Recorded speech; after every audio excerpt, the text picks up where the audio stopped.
எதிர்கட்சிகளால் நாட்டில் எல்லாமே ஆளுங்கட்சி தவிர்த்து எதிர்கட்சி தான். நாட்டில் எல்லாமே எதிரி கட்சியாக பார்க்காதீர்கள், எதிர்கட்சியாக பாருங்கள். இந்த எதிர்கட்சி இருக்கான்ல,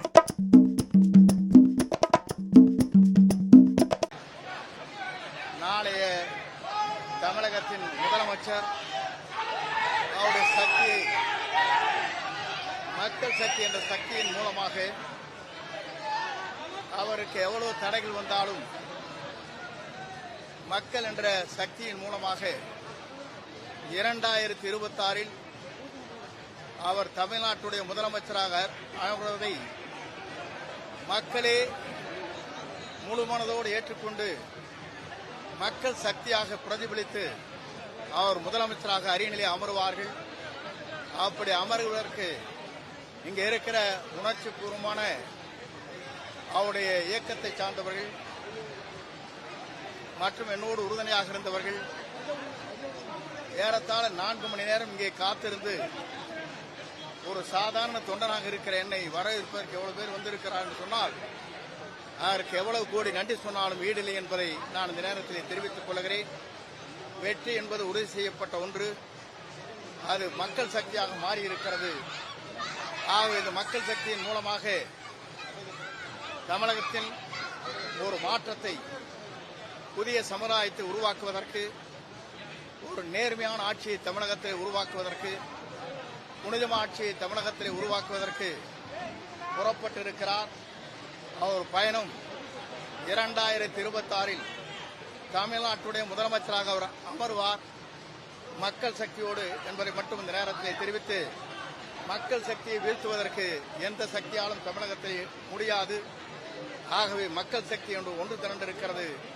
ஆகவே வெற்றி என்ற நிலையில் அவருடைய பயணம் மேலும் மேலும் மக்களுக்காக, மக்களுடைய சேவைக்காக பல கோடி ரூபாய், இன்றைக்கு 500 கோடி ரூபாய் ஆண்டிற்கு வருவாய் வந்தாலும் கூட அதை தூக்கி எறிந்துவிட்டு மக்கள் சேவை செய்வதற்காக புனித ஆட்சியை தமிழகத்திலே கொண்டு வருவதற்கு துணிந்து இந்த இயக்கத்தை இன்றைக்கு உருவாக்கி இருக்கிறார்கள்.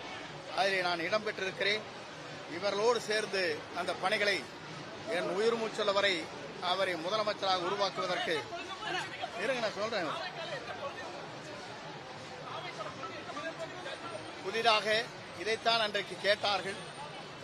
புரட்சித் தலைவர் ஆட்சி துவங்குகிற போது அண்ணாயிசம் என்றால் என்ன என்று உங்க பத்திரிகையாளர் கேட்டார்கள்.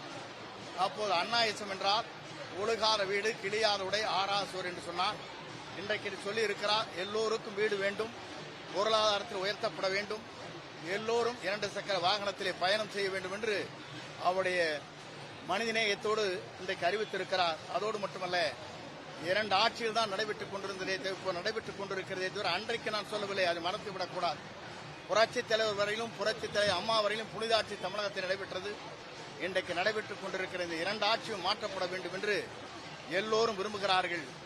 புதிய அங்கே பயணத்தை மேற்கொண்டிருக்கிற அவர் வெற்றி என்பது மக்கள் சக்தியால் தமிழகத்திலே மிக விரைவில் உருவாகும். அதை எந்த சக்தியாலும் முறியடிக்க முடியாது என்பதை மட்டும் நான் இந்த நேரத்தில் தெரிவித்து இங்கே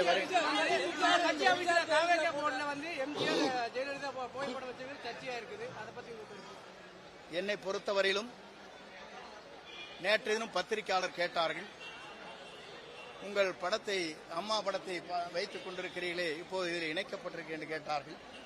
நான் அப்போது இடத்திலே சொன்னேன், இங்கே ஜனநாயகம் இருக்கிறது, யார் படத்தை வேண்டுமானாலும் வைத்துக் கொள்ளலாம் என்பதை அவரிடத்தை தெளிவாக சொன்னேன்.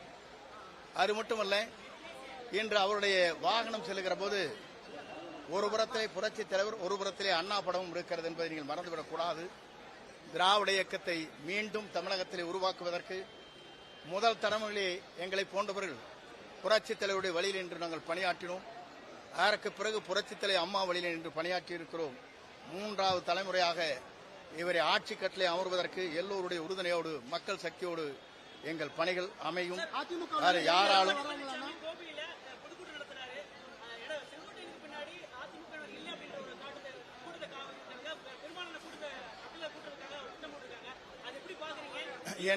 என்னை பொறுத்தவரையிலும் ஒன்றைத்தான் சொல்ல விரும்புகிறேன். 9 முறை சட்டமன்ற உறுப்பினராக இருக்கிறேன். எனக்கு பின்னாலே மக்கள் என்று சொல்வது அவர் சொல்லலாமே தவிர மக்கள் அதை பார்த்துக் கொள்வார்கள். 3 முறை வாக்கே கேட்காமல் என்னை வெற்றி பெற்ற மக்கள் அங்கே இருக்கிறார்கள். யார் யார் வேண்டுமானாலும் எதை வேண்டுமானாலும் சொல்லலாம்.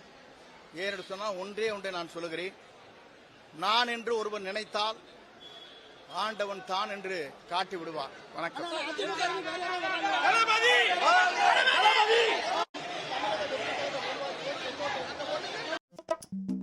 எதிர்க்கட்சிகளால் ஏங்க நாட்டில் எல்லாமே ஆளுங்கட்சி தவிர்த்து மீது எதிர்கட்சி தான். நாட்டில் எல்லாமே எதிர்கட்சி.